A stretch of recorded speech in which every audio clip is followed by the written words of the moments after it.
Hi, good evening, and welcome everyone.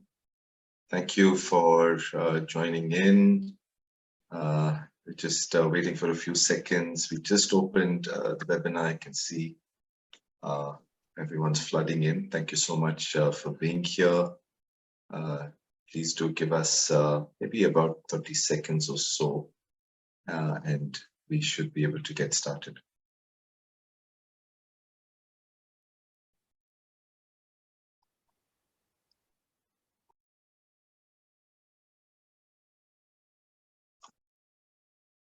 Wonderful. Thank you for that.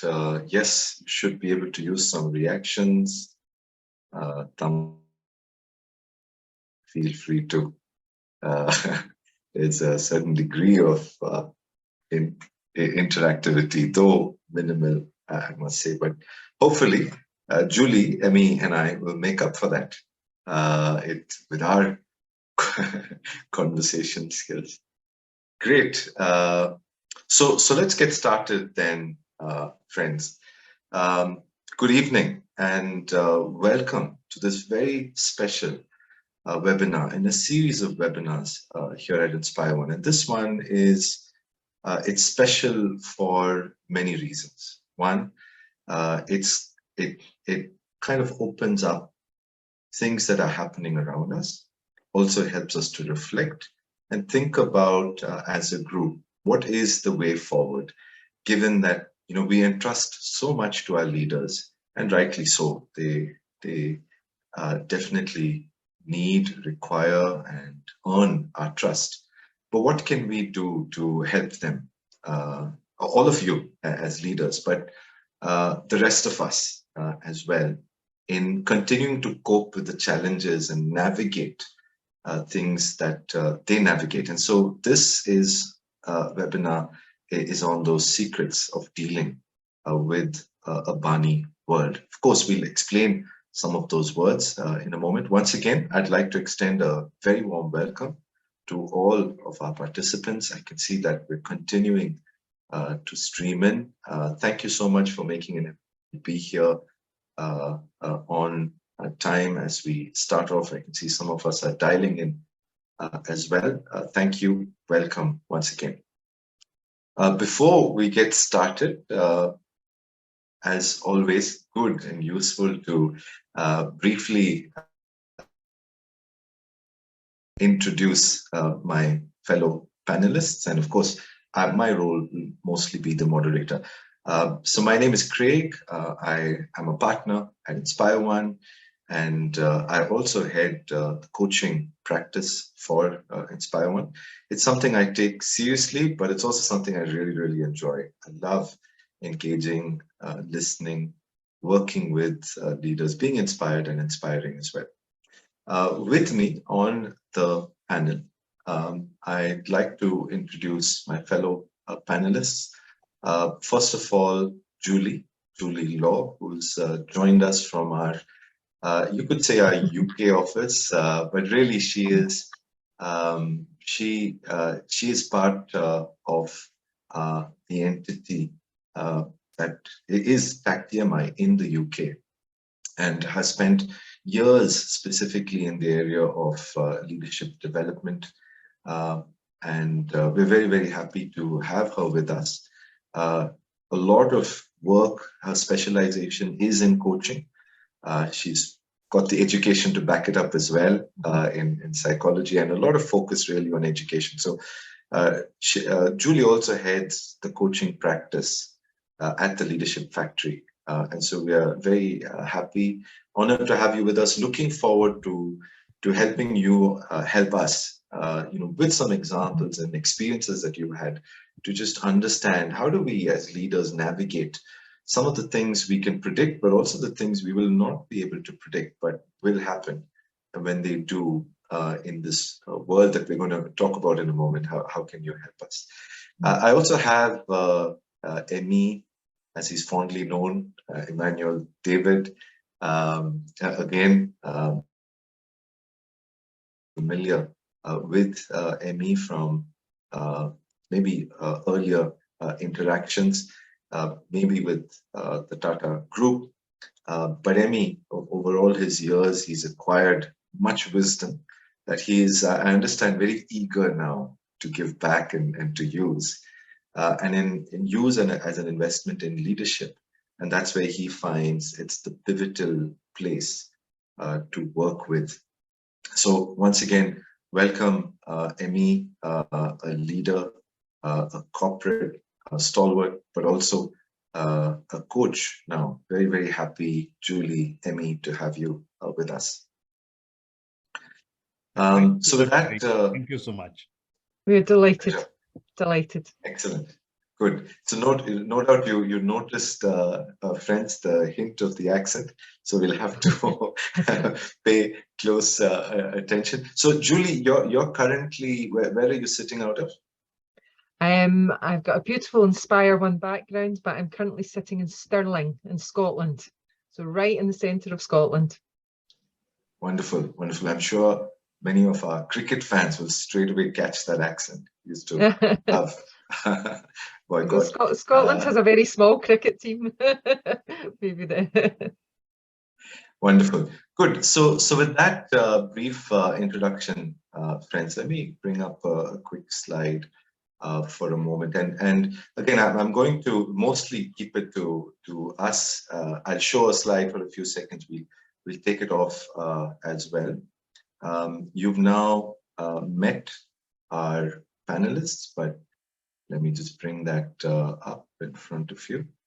Yes. So what are we going to cover today? Very, very briefly, we're going to look at the context of BANI work. How is it affecting us? First, in terms of what is happening. Two, as a result, how is it impacting specifically leaders? What's the impact on leaders? What are and when we look at the impact on leaders, we'll also try to navigate what are the challenges as leaders we're dealing with. And then, of course, we'll come to what can coaching do. Along the way, we'll look at some examples, we'll look at some practical experiences that our panel has had in dealing with some of these challenges. So just very quickly, a context of BANI. What is BANI?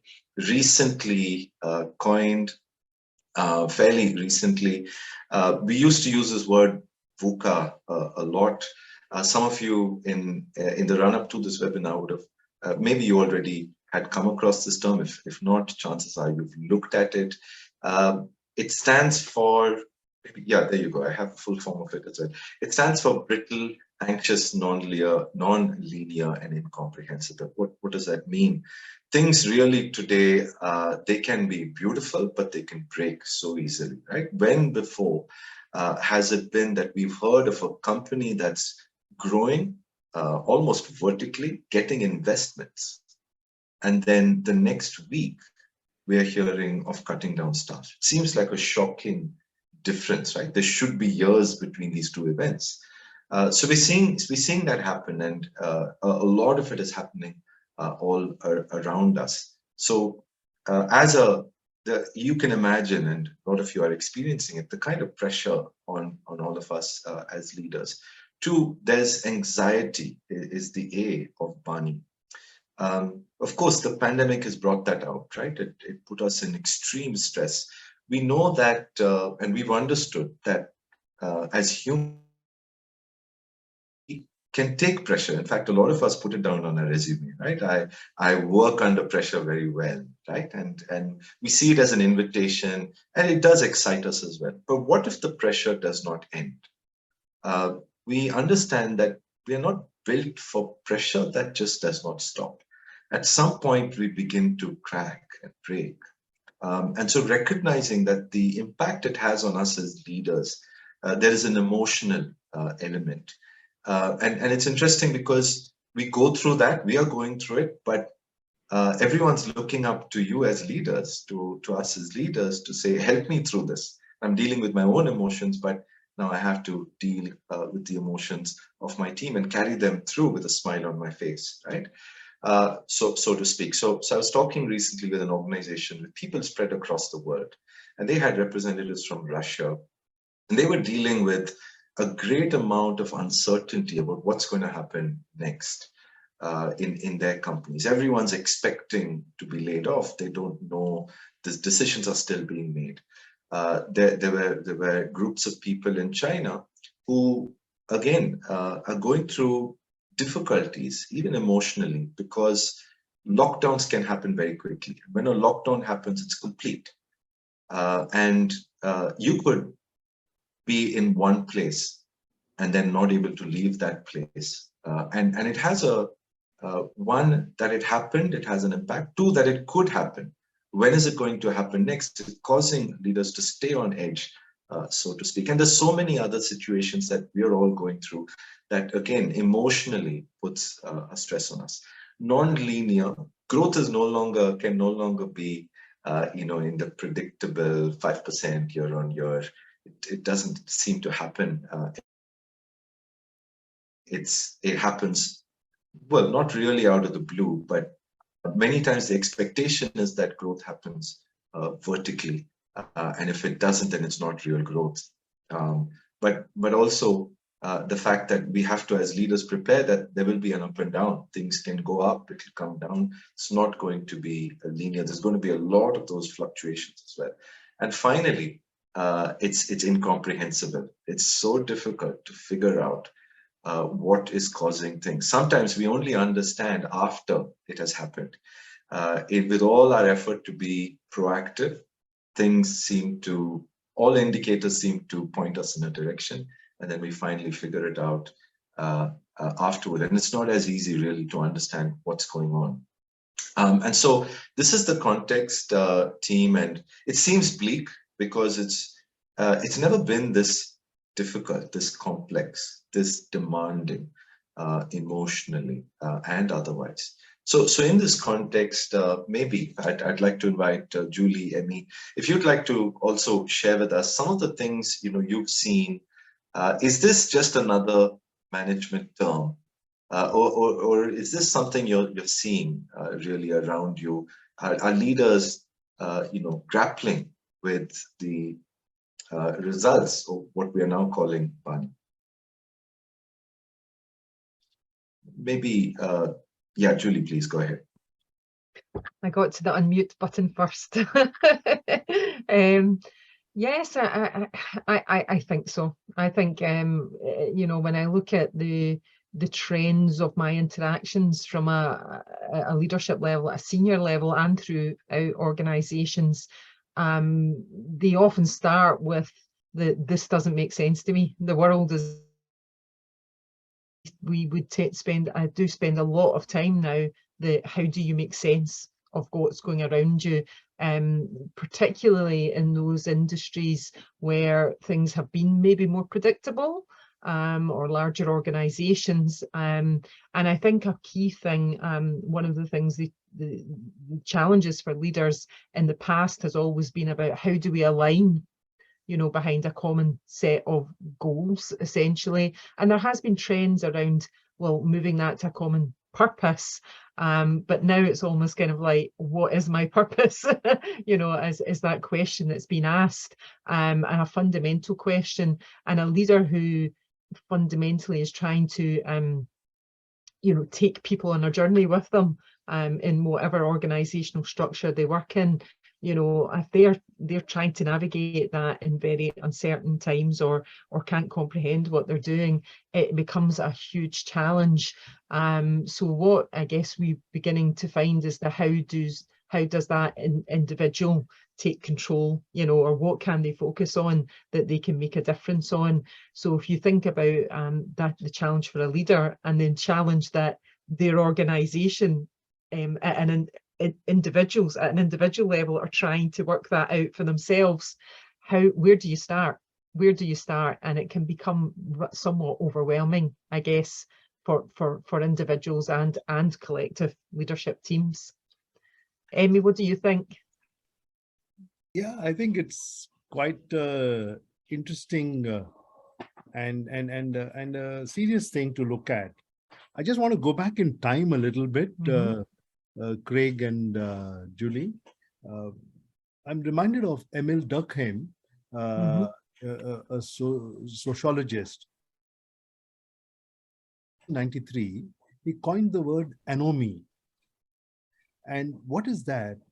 It means a social instability caused by erosion of standards and values, and alienation and purposelessness experienced by a person or a class as a result of a lack of standards, values, or ideals, and social instability caused by erosion of standards and values, and personal isolation and anxiety resulting from a lack of social control and regulation, also lack of moral standards in a society.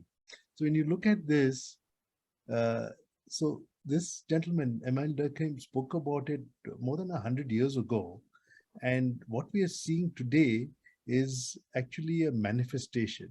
And the phrase, of course, has added a few more things also because of the way we've had digital revolutions. That's why you have this incomprehensible and non-linear also coming into it. And what else is happening in the context is the WHO, in its 11th revision of the International Classification of Diseases, has included burnout as an occupational phenomenon. It's not a medical condition, right? So what they say in their chapter is factors influencing health status or contact. So it says that reasons for which people contact health services that are not classified as illnesses or health condition.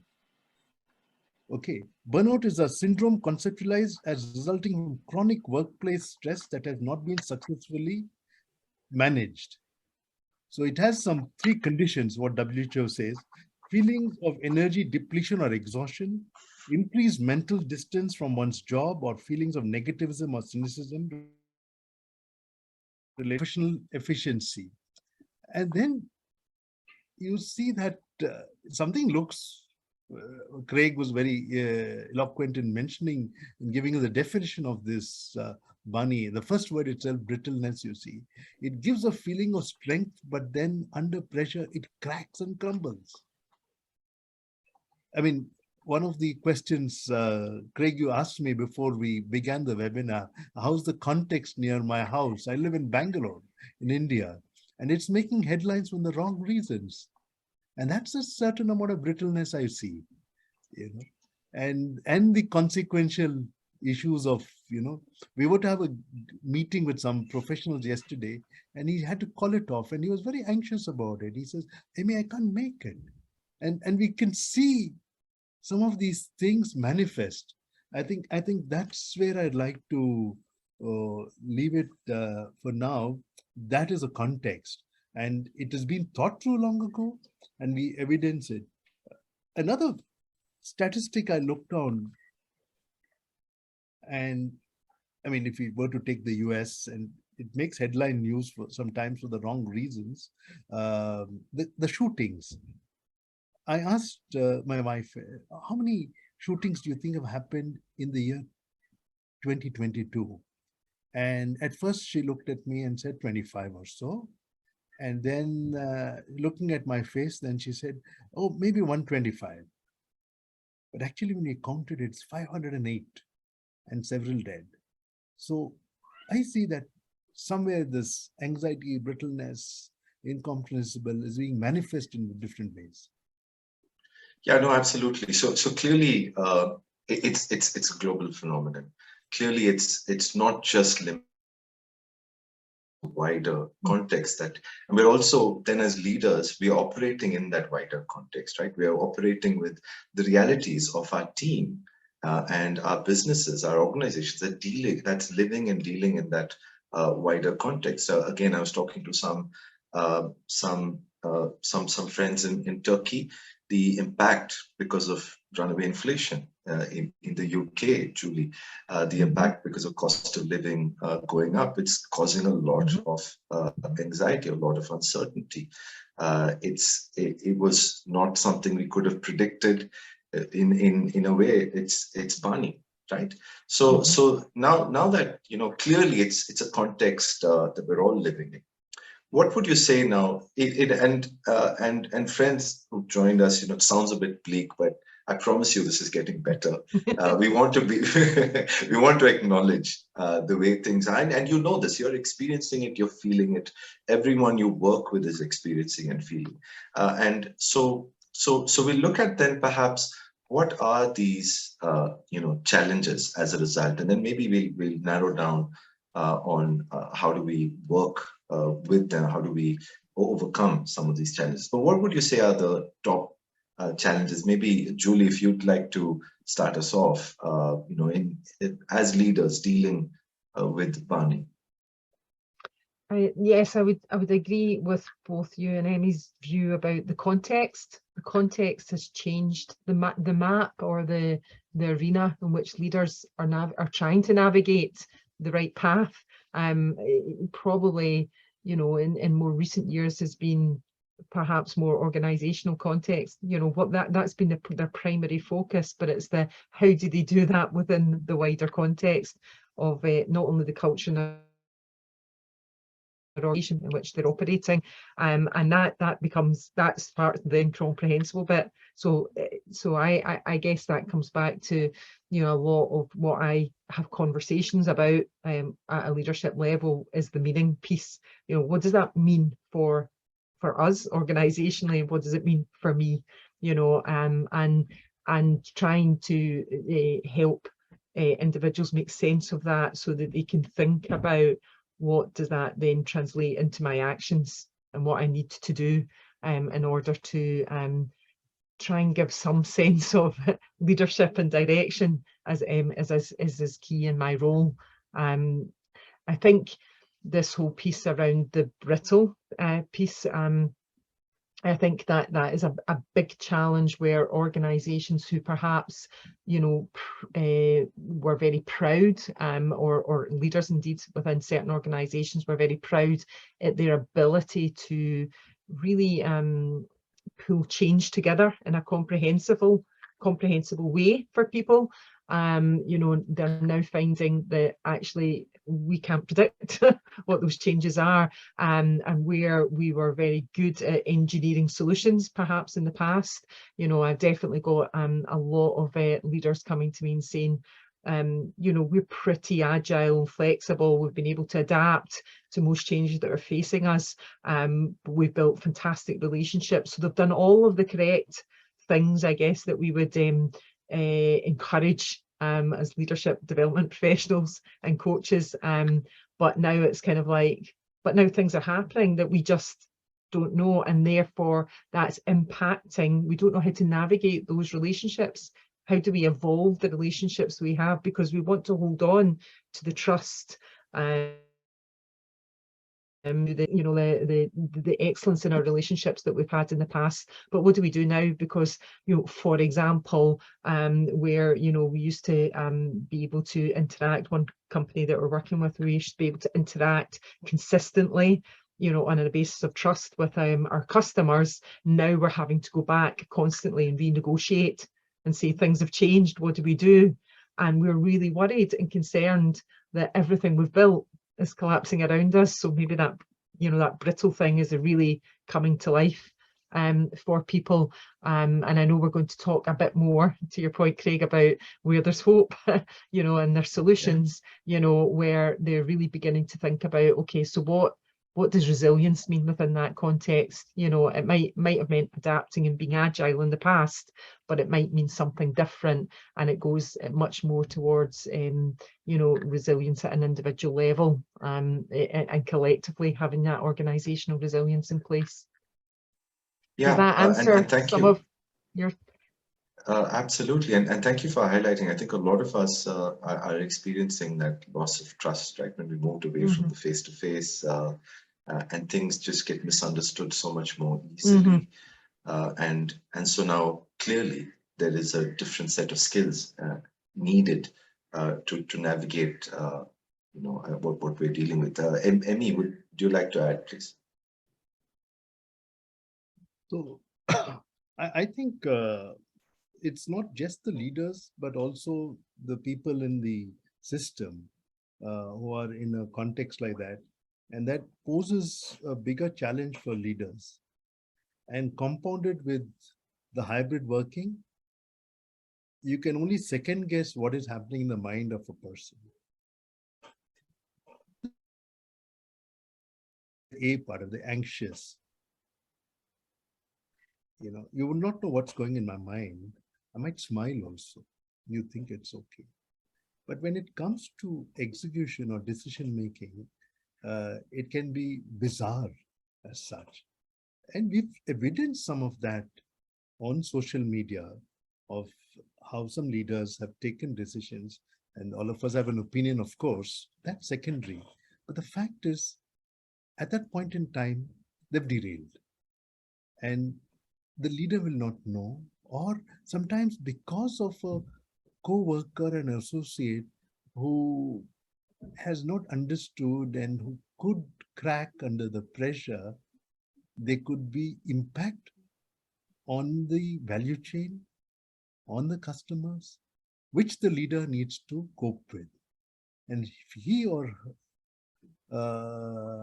herself is in this framework of money, how would they respond? That's I see. And I see with leadership, it gets amplified and compounded. So there is an important challenge which is there. And Craig, as you said earlier in your comments, we only realize it in hindsight. And then it is too late. It is too late. So that's the thing. Mm-hmm. But just let me see. Someone told me that my voice is a little soft. Okay, I'll try to be louder. Is it better, my friend? Thank you for your feedback. Yeah. Okay. So those are some challenges which leadership faces, and we need to be mindful of that. That's what I would say. Absolutely. You were talking, Amy, I was thinking, and I quickly pulled this up. Let me bring it up on my screen, because you were touching upon these two opposites almost that as leaders we need to deal with, the paradoxes. Here's a list of some of the common paradoxes that that leaders need to deal with. Right?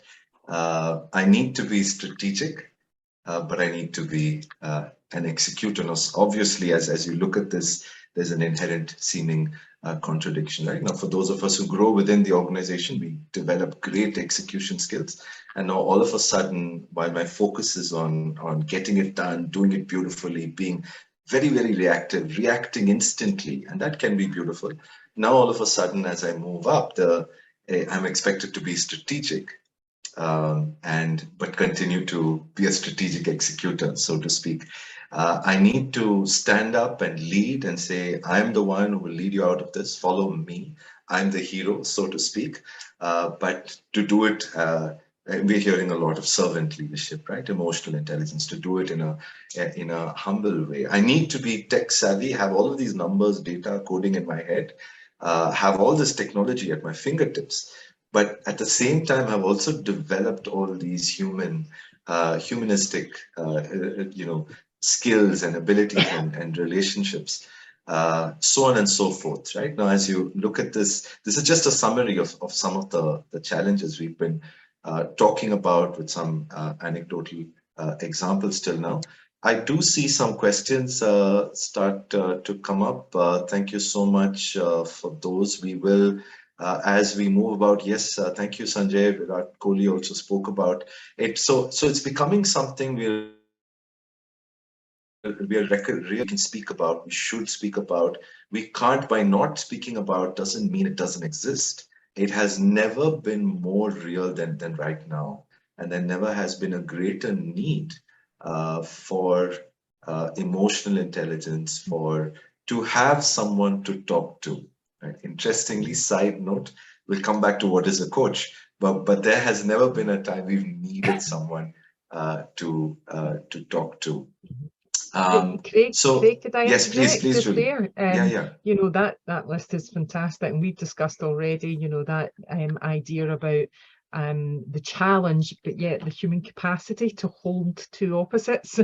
And I think the hope I'm seeing, I was just reading the list, almost taking a view from seeing it for the first time again, trying to think of that, and I definitely see evolution of some of my clients and who I interact with actually standing in that space. You know, so it's not just a theory. There's particularly that tech savvy humanist. I see a lot of people very capable of evolving, you know, and really holding that, and it is a very powerful.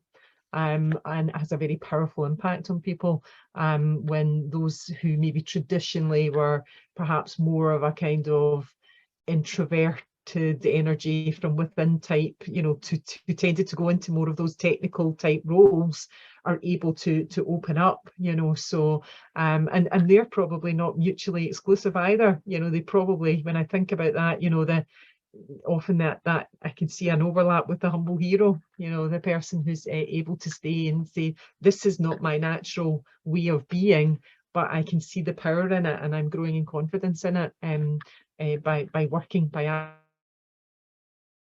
actively working on it. But the strength that I have at one end of the continuum to be able to stand in the space at the other end. Absolutely, absolutely. Yes, Amy. No, I like this thing about the high integrity politician, you know, because usually we tend to, in business or even in social life, say politician seem to be like a bad word, and for whatever manifestations we see. But if you really look at the word politics, it is about power, and organizations, business organizations, large ones, are all about power and how we use power judiciously. And that polarity of integrity and power play is important. Just 2 days ago, I chanced upon a small news item of an executive who had chose to take his life because of some allegations due to a sexual misconduct attributed to him. A sad manifestation of BANI. But if you really look at the leadership there, perhaps someone who was a high integrity politician could have been sensitive to understand the power play and been transparent in communicating to the various stakeholders on the causes, implications. And so those are some things. So I just want to tell our audience, don't just be looking at some of these words and say, oh, they're two opposites, but they mean a lot. Or even the humble hero. We tend to eulogize and talk well about humility, which is good, fantastic. Servant leadership is the way to go about.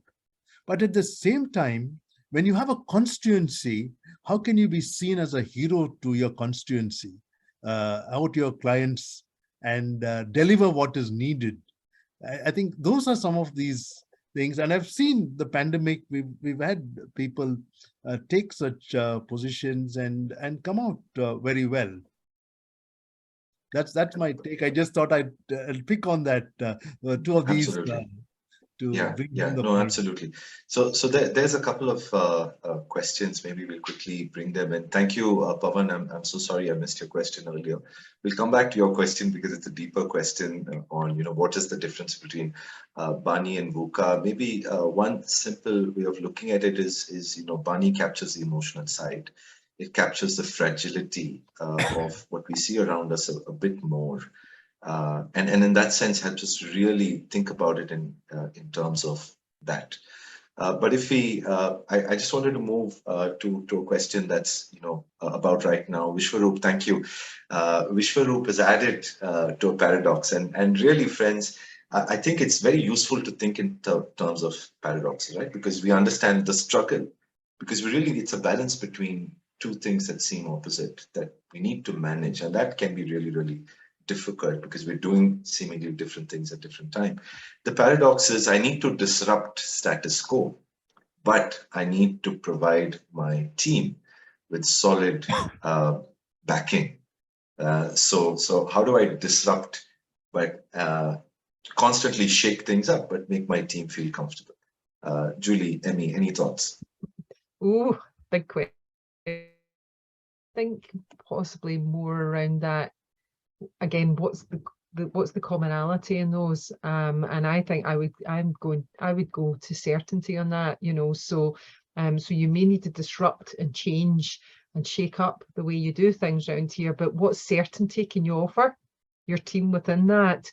I had very much the privilege of, so many of my colleagues in the industry, went online at the start of the pandemic, and a very simple example, I guess, of what I was saying was that how, as a manager or leader, can you offer certainty when we had no idea right at the start of lockdown, certainly within the context of the UK that I operate in, no idea what was going to happen. But even simple things like offering your team certainty that you will meet once a week to review what you're doing.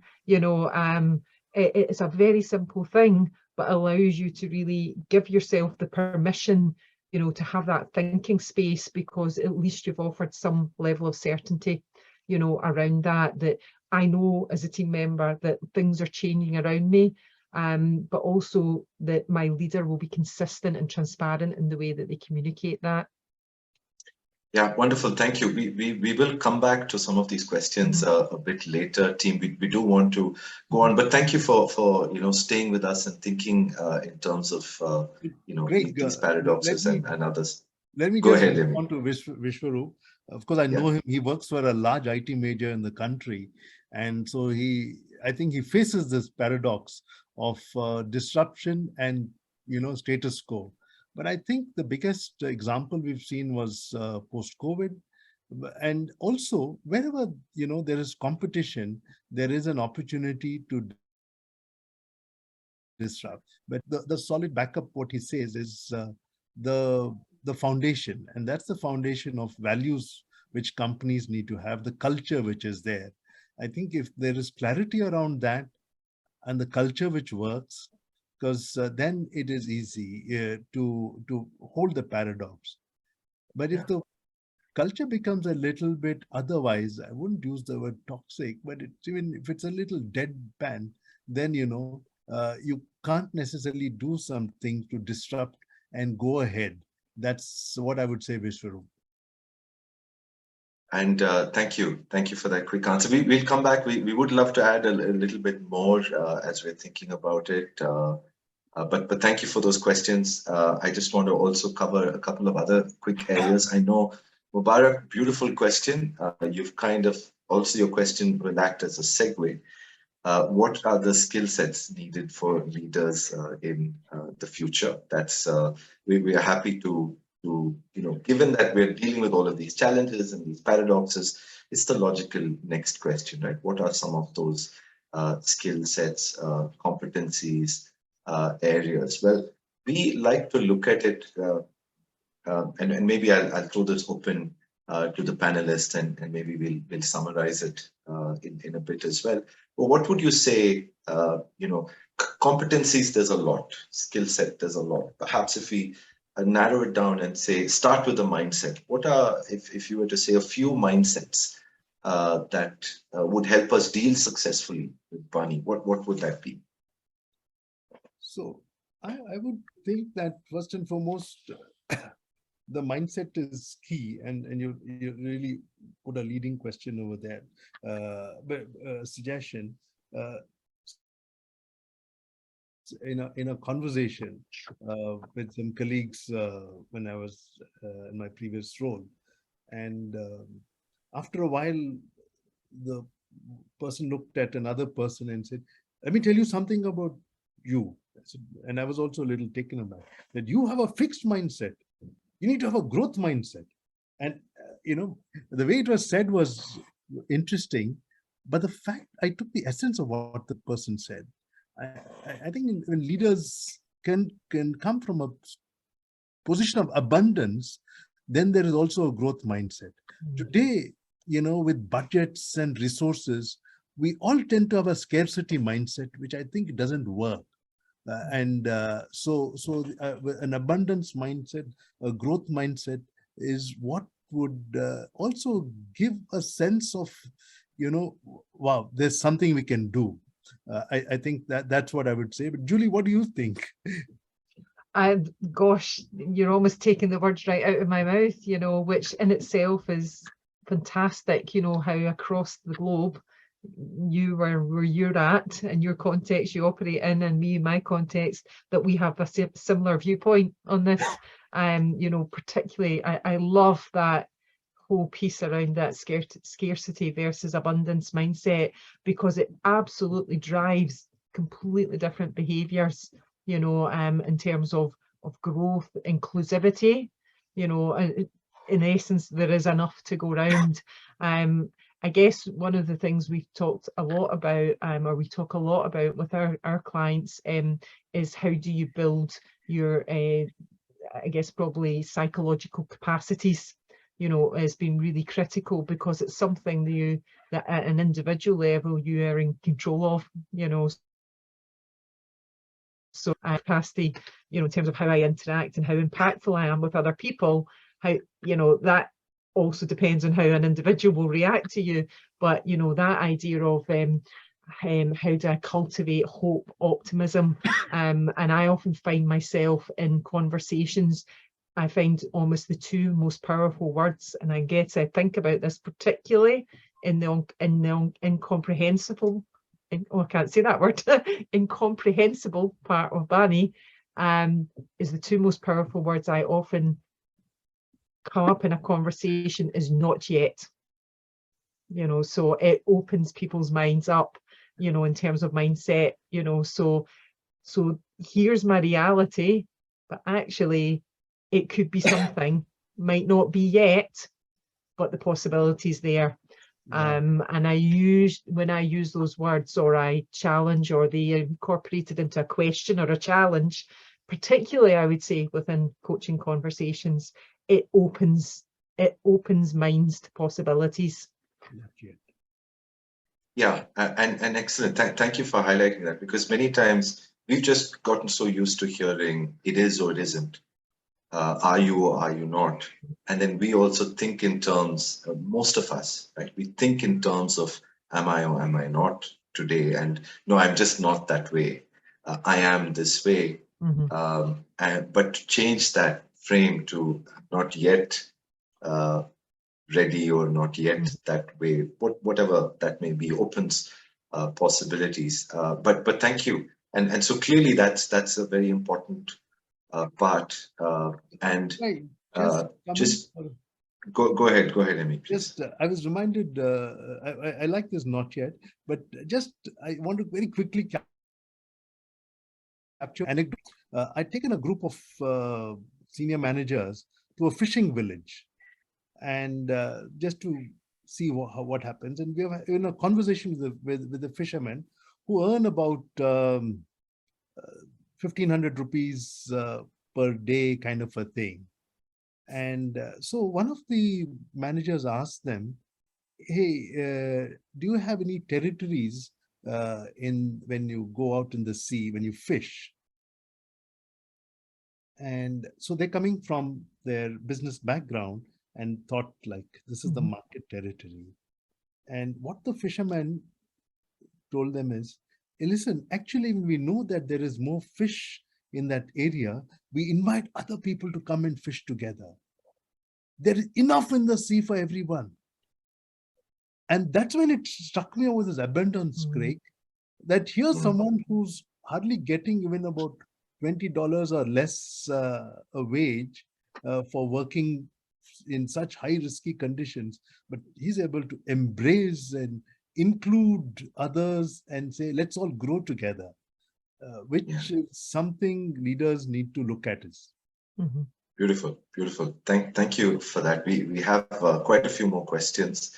Thank you. I don't see the name, but one of the questions is on the coaching framework. Will it change dramatically, given that there's all these different acronyms, VUCA and now BANI, etc. Perhaps we'll come back to that one a little later, but thank you for your question. Noted. We will come back and answer it. Thank you, Sangeeta, your question on unconscious bias. Of course, we're going to come back and talk about how can coaching, help and manage these. And thank you, Vishwaroop. You want to know how a coach can help leaders deal with these expectations, and that's exactly what we're coming to in a moment. So just to summarize, is there any other on the mindset aspect, Julie, any you wanted to mention, or should I just quickly summarize that for us? So another thing which people need to do, see, there's so much of difficulty. People are losing jobs. There's resignation is one side, and there is a sense of disengagement. So what can we do? As leaders, I think ensuring and we're giving hope is an important aspect. It's not in the textbook. It's not been necessarily taught, but over the last few years, it's assumed significance. And I've seen, personally, when the chips are down, when you say, fair enough, this is how it is, this is what I envision, and let's go with hope.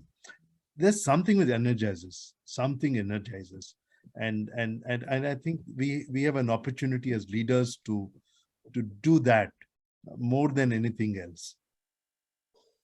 Absolutely, Yep. absolutely. And I would just reiterate in terms of focusing on the controllables, which again was one of the most talked about or reiterated pieces at the start of lockdown in the period that we've experienced. And I still come back to what is within your control. And as Emmy referred to, the philosopher 100 years ago, these are not new concepts. Text of now in my current reality, what does that look like?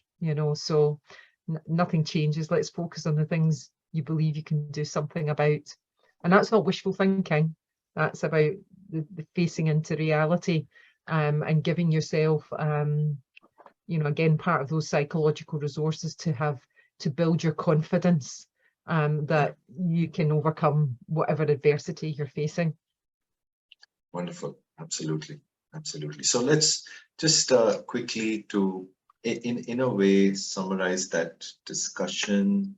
Just trying to navigate my slide so it moves around the right way. Hopefully, yeah. So some of the key mindsets, and I know my slide at the top says competencies, and there's more in this model. We just narrowed it down to focus for now on the mindset, and then obviously with leaders, we don't want to, as coaches, necessarily be as prescriptive.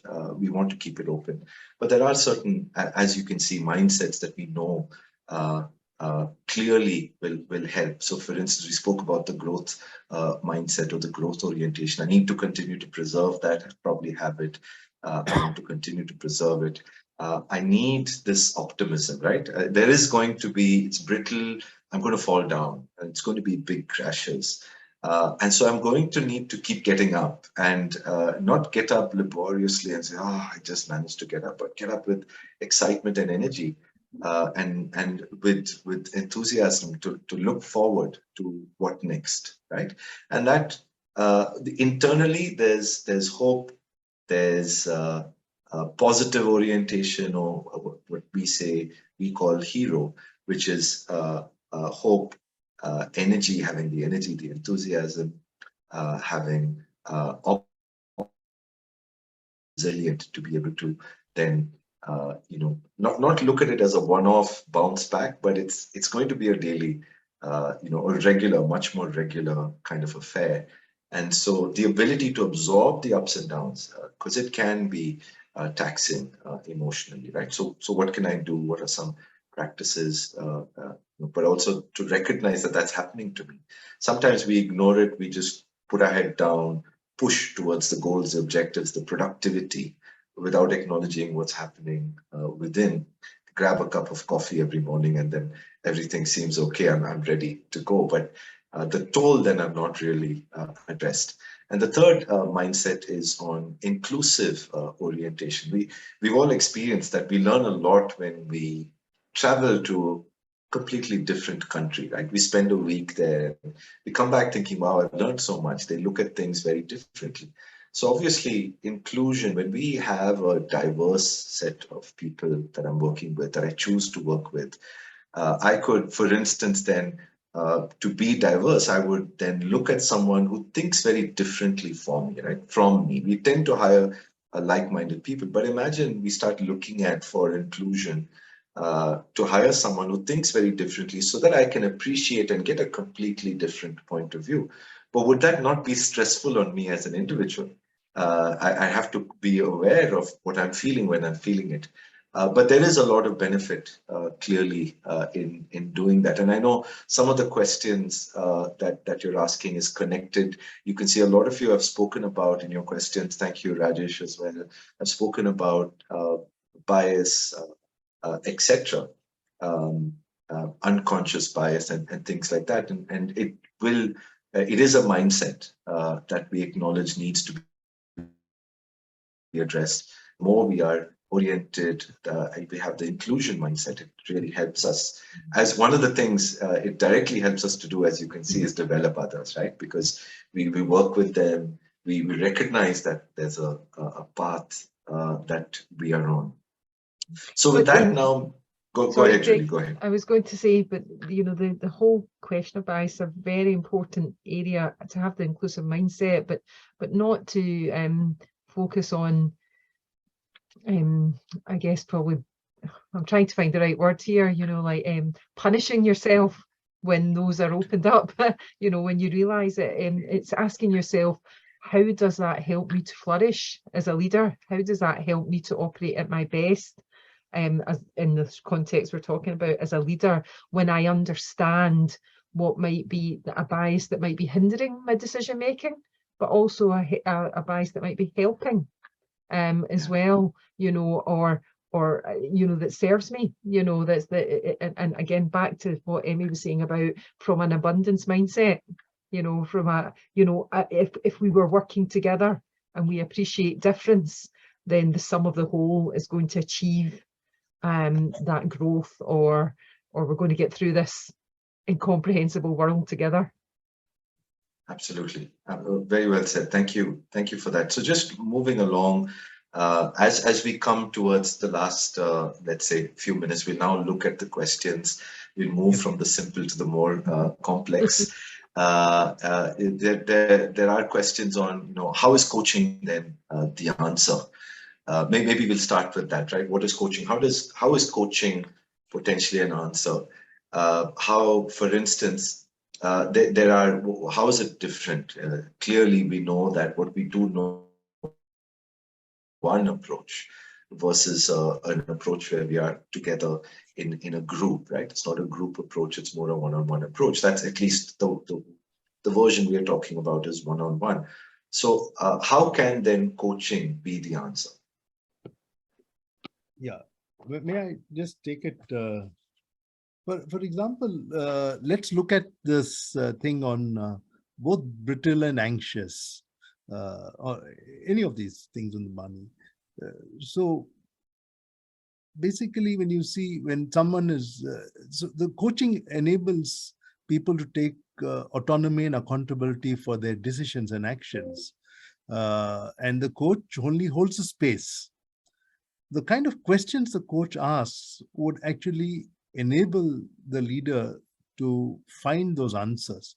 I think that's in simple ways. Craig has also spoken about it. Let's take the anxious part of it. And what do anxious people do? They're more prone to act immediately rather than accurately. Somebody coaching such a person would bring about that awareness. And we've noticed that self-awareness brings choices to people. Once you're aware, you have more choices. And if you're aware and you have choices, you can make an informed decision and not an immediate decision. Okay. And many years ago, we had that tsunami in Japan. And what happened was we couldn't buy our Innova car for a couple of months because it led to various things. It had that the power plant was impacted, the nuclear, there were all these things were unrelated but happened, but had an impact somewhere here. So someone who's when they're not able to understand what's happening, it's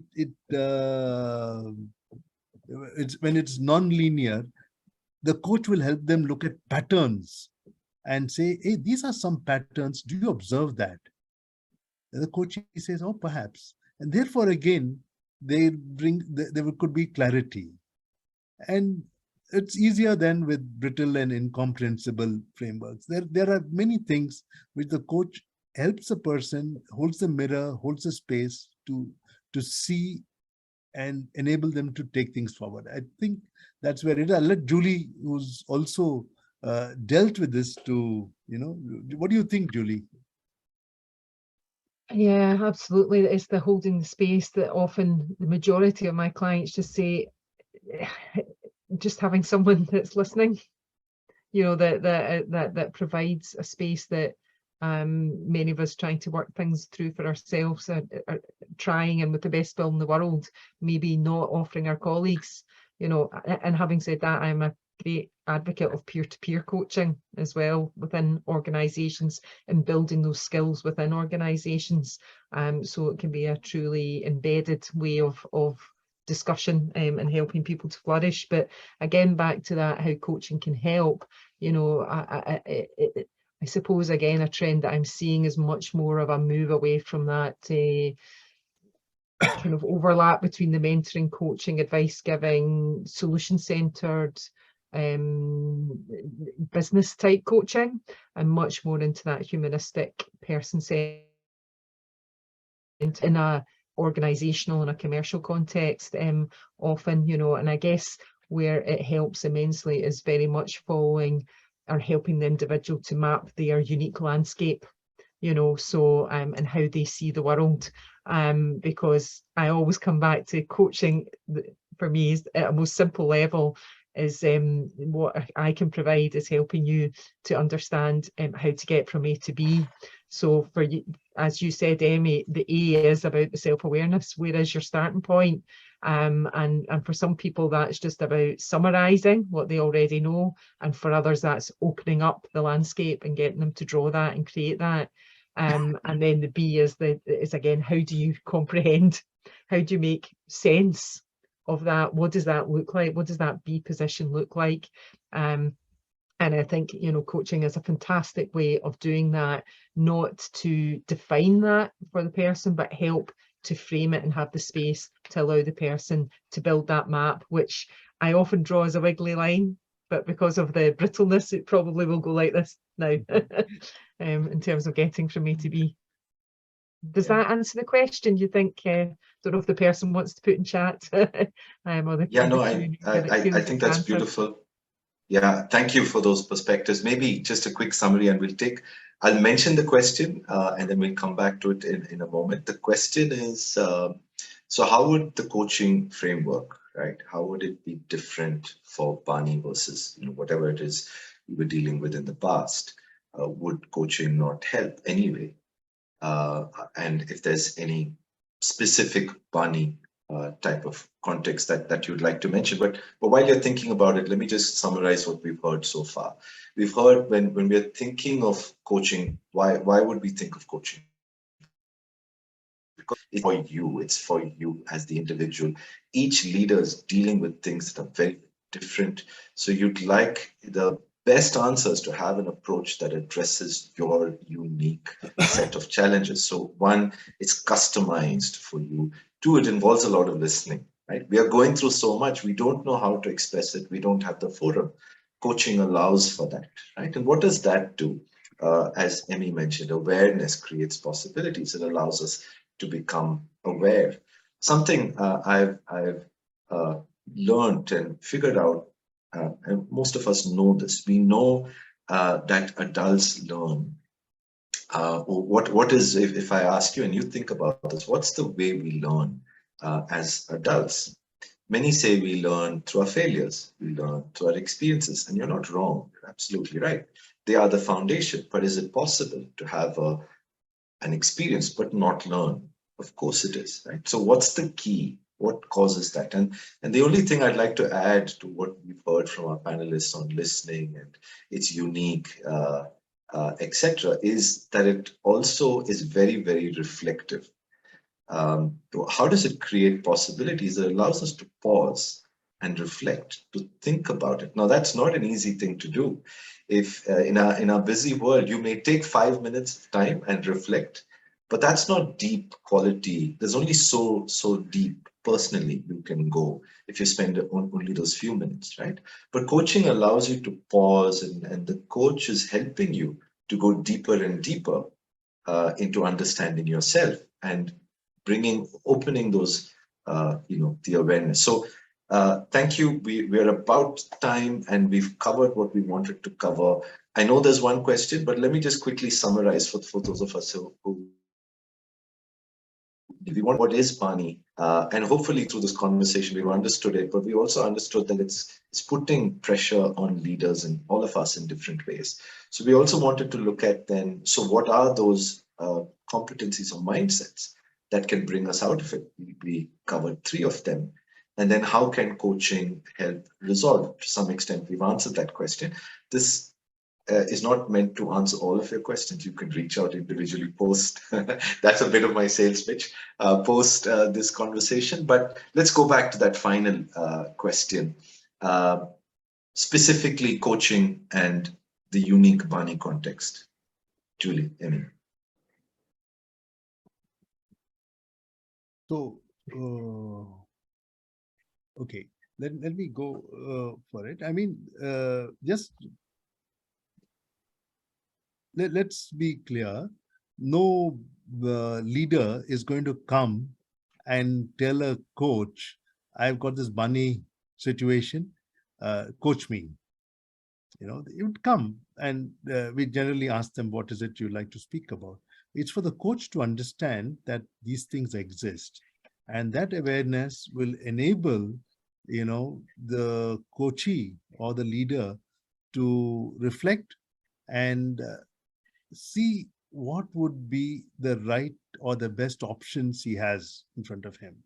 So is there a model for BANI? I would say no, but just the fact that people who are in the coaching fraternity would know how to ask and enable such people.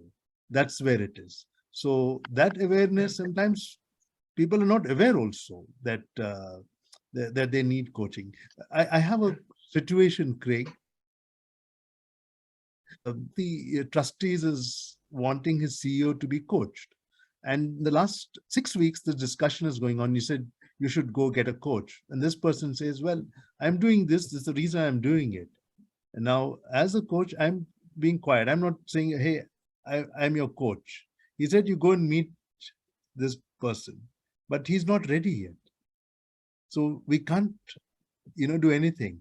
But when the coachee is ready and jointly they look at options, I think it works. That's what is my view. Yeah. Julie? Yeah.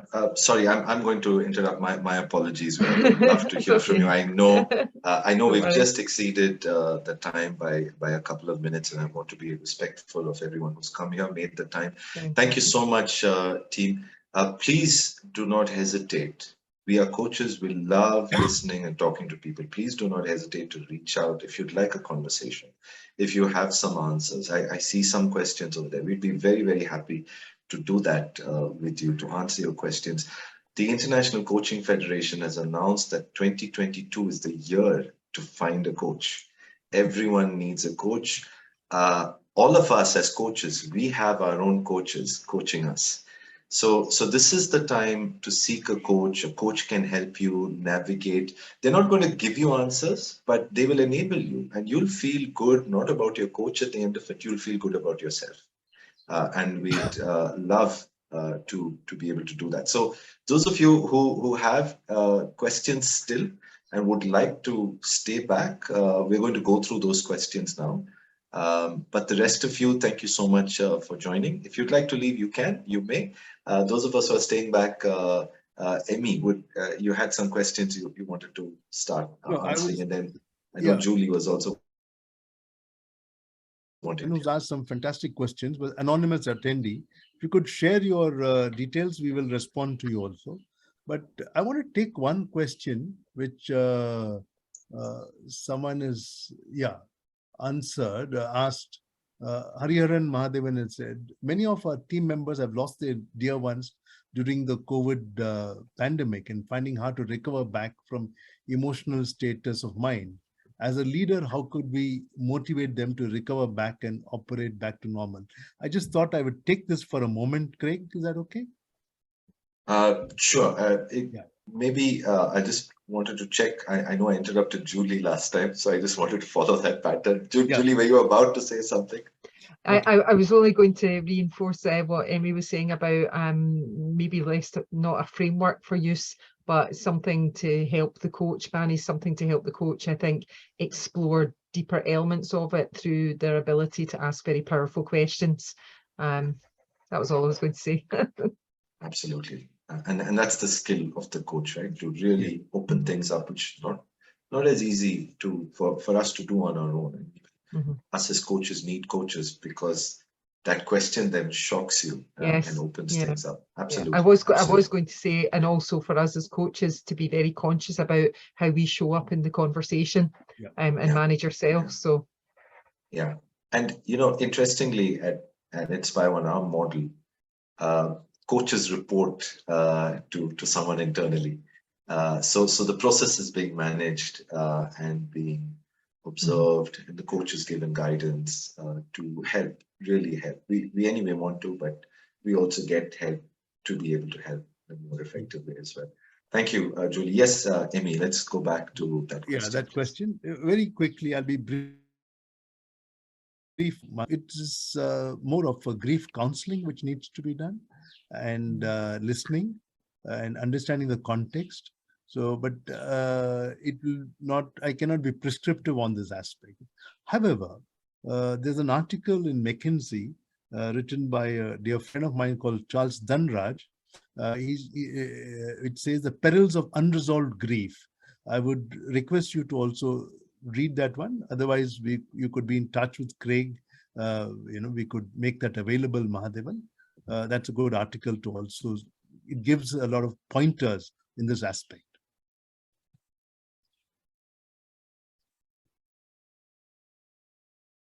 Wonderful. Well, thank you so much once again, team. We will attempt to, if we have your details, get back to you with details to your questions. Again, thank you all for staying back. There's a lot of you still here.